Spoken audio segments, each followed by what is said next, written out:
Laissez parler les huîtres. Bonjour et bienvenue dans Laissez parler les huîtres. Je vous propose une série d'épisodes consacrés aux cabanes des créateurs du château d'Oléron. Et oui, je suis allée à la rencontre des artisans et des créateurs que l'on pouvait trouver dans ces cabanes. Et je vous propose, pour certains d'entre eux, des épisodes en images et en son, et où ils nous expliquent leur art et qu'est-ce qu'ils font dans leur cabane. Je vous propose pour ce premier épisode d'écouter Elisa et sa cabane La Fabulette.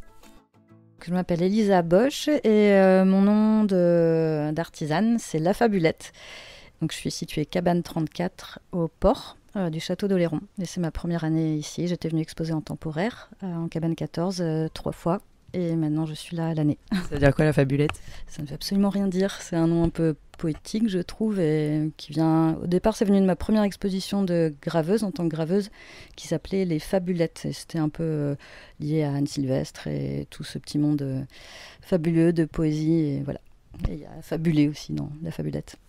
Alors Elisa, raconte-nous, qu'est-ce que t'artisanes, comme on dit ? J'artisane, en fait, je suis au carrefour de plusieurs domaines de l'artisanat, puisque au départ, moi, ce que je fais, c'est du dessin. Je dessine et je grave des plaques, soit du cuivre, du zinc, du bois, différents matériaux qui vont me servir ensuite à imprimer, donc à créer une estampe. En fait, l'estampe, c'est le terme générique pour un support qui va être imprimé et donc reproduit à la main, évidemment, et manuellement, donc soit sous ma presse taille douce, soit par pression manuelle. Donc je vais reproduire mes gravures comme ça, mes dessins, parce que moi, ce qui m'intéresse, c'est de créer un motif, de le réfléchir, de le concevoir. Et avec ces estampes, ensuite, je crée des luminaires ou des carnets reliés ou de la carte postale. Voilà. Donc je suis entre la reliure, les techniques du luminaire, donc, avec une formation d'abat-jouriste, et la gravure qui est le cœur de ma pratique. Ça consiste en quoi, une formation d'abat-jouriste ?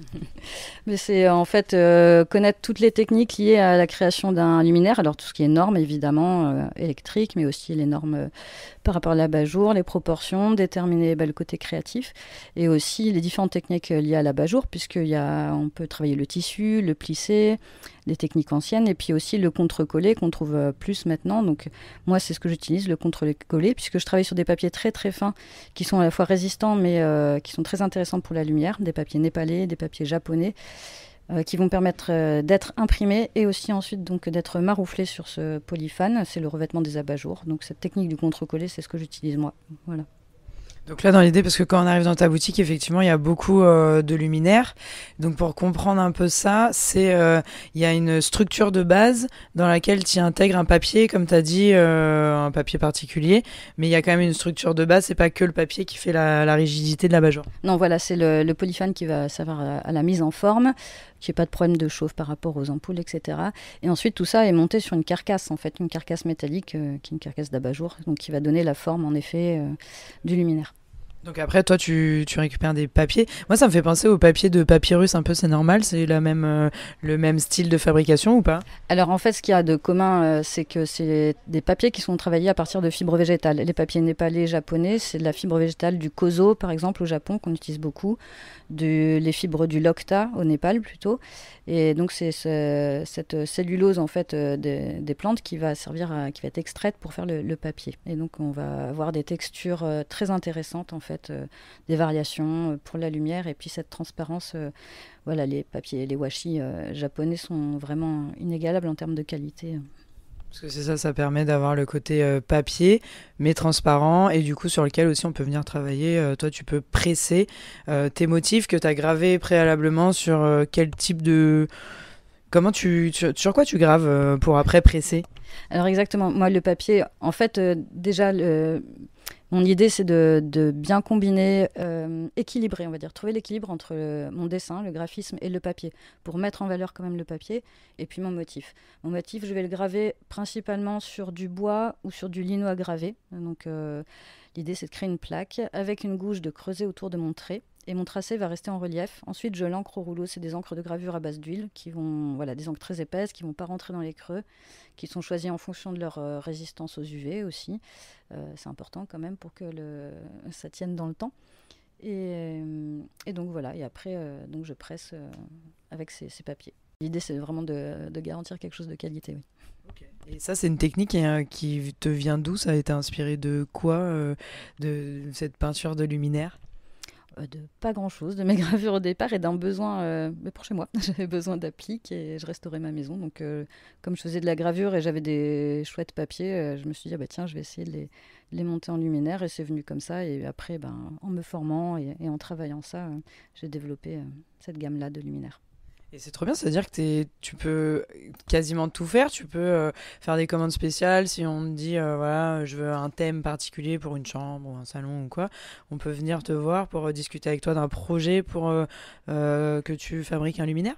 Tout à fait. Je travaille beaucoup sur mesure et sur commande parce que, alors déjà, moi je produis, c'est même pas de la toute petite série en fait, hein, puisqu'il n'y en a jamais une identique, une estampe. Mais voilà, je vais en imprimer très peu. Je vais privilégier le nombre de modèles aussi et de nouveaux modèles. Donc après, en fait, je vais les réimprimer à la demande et sur mesure à la taille, en fonction de la taille et de la forme du luminaire qu'on me demande ou que la personne souhaite. Donc voilà, après je change les coloris aussi pour adapter à un intérieur. Quand il y a quelqu'un qui est intéressé par un motif, je vais pouvoir changer le coloris pour que ça, voilà, au niveau déco, ça passe dans une ambiance. Et éventuellement des motifs, oui, des nouveaux motifs à graver. Ça, c'est en fonction de mon feeling ou pas. Et tu peux presser en direct quand les gens viennent te voir et qu'ils ont une demande, bah du coup tu presses sous leurs yeux? Alors je montre mon travail puisqu'en fait l'intérêt de cette cabane c'est quand même de pouvoir avoir l'atelier sur place. Donc j'aime beaucoup expliquer aussi ce que je fais, le partager, pouvoir proposer des ateliers. C'est surtout ça qui m'intéresse. Ensuite je montre, mais ça va pas être du direct sur une commande puisque mes encres mettent 3 semaines à sécher. Donc il y a un délai de commande qui est assez long quand même. Ça sèche à l'air libre? À l'air libre, oui. Tu les fais sécher où? À l'étage? Oui, j'ai une mezzanine. J'ai la chance d'avoir une mezzanine pour avoir tiré des câbles. Donc j'ai toutes mes estampes qui sèchent là-haut. Et à l'étage, j'ai toute la partie propre, on va dire, de montage d'abat-jour où je stocke tous mes polyphanes, mes carcasses et le séchage des estampes. Donc c'est une activité qui est, oui, spacieusement encombrante. Pourquoi c'est de l'encre qui est utilisée et pas... il n'y aurait pas autre chose pour colorer avec les différents types de peintures qui existent? Alors, par rapport à une peinture, ça va être sa consistance en fait, et le fait qu'elle sèche lentement. Parce qu'en fait, quand on va l'appliquer sur la plaque, si elle sèche trop vite, après on applique le papier et on n'a pas le temps d'imprimer sur le papier. Et cette consistance épaisse qui va permettre de l'appliquer en fine couche sur la plaque, parce que quand je passe l'encre, il faut vraiment que ce soit en fine couche au rouleau pour que l'encre ne rentre pas dans les creux. Donc il faut aussi une encre qui soit assez épaisse pour une peinture, ça va sécher trop vite, ça va rentrer dans les creux, ça va baver, voilà. En fait, la presse, systématiquement, c'est avec de l'encre. Oui, en fait, moi, ce que j'aime, c'est travailler autour de l'empreinte. Donc, je vais utiliser des tampons de typographie, par exemple. J'adore des compositions typographiques. Je vais travailler autour du tampon, des petits tampons à graver. Et aussi, une autre technique dont je n'ai pas parlé, c'est le cyanotype. C'est une empreinte, mais par le soleil, en fait. C'est le soleil qui s'occupe d'imprimer à ma place. Donc, c'est beaucoup moins physique. Comment ça fonctionne? En fait, c'est 2 solutions chimiques, une fois mélangées et appliquées sur le papier ou sur le tissu, en fait, ça va fonctionner aussi. On travaille au noir et ensuite, on va l'exposer au soleil. Et donc, elle devient photosensible. Et on masque certaines zones, les zones qu'on veut, on veut laisser blanches, on va dire, couleur papier. Et après cette exposition aux UV, là c'est un rinçage à l'eau, le bain révélateur, en fait c'est une ancienne méthode argentique de photo. Là le révélateur c'est de l'eau et donc là ça prend cette couleur cyan, ce bleu cyan, c'est pour ça qu'on appelle le cyanotype, qui est un bleu vraiment assez inimitable en fait. Donc, ça peut être fait qu'une seule couleur? C'est qu'une seule couleur, après on peut faire, c'est de la chimie, donc on peut faire des virages avec des tanins, etc. Mais ce bleu est quand même assez magnifique, donc voilà, et puis donc ça permet de l'exposer aussi, de le travailler en luminaire, pareil, en reliure, en carte, voilà. Donc en fait, tu mélanges plein de techniques. Voilà, mais toujours autour de l'empreinte, en fait, ce thème de l'empreinte. Mais déjà, en fait, les techniques de la gravure et de l'estampe sont assez... il y a beaucoup de possibles, c'est assez infini, en fait. Et d'ailleurs, c'est ce qu'on appelle les techniques du multiple. Puisqu'on fait du multiple, on va reproduire. Donc, c'est une technique du multiple. Est-ce que quand tu dis tout autour de l'empreinte, est-ce que c'est un lien avec le fait que tu sois une archéologue? Une ancienne archéologue. Oui, sûrement. La trace, en fait, la trace graphique, en fait, la trace laissée par l'humain, oui. Oui, donc c'est Cabane 34 au port du Château d'Oléron, juste derrière le restaurant Le Bon Coin, le ponton arrière. J'ai un site internet, www.lafabulette.com, tout attaché. Instagram, Facebook, tout ça, La Fabulette, on tombe dessus. Et voilà, vous savez ce qu'il vous reste à faire. Si vous êtes curieux, vous pouvez regarder sur les réseaux sociaux. Mais surtout, moi, ce que je vous invite à faire, c'est d'aller rencontrer Elisa, lui poser toutes vos questions et découvrir son art avec vos yeux. À très vite pour un nouvel épisode des Cabanes des créateurs de Laisser parler les huîtres.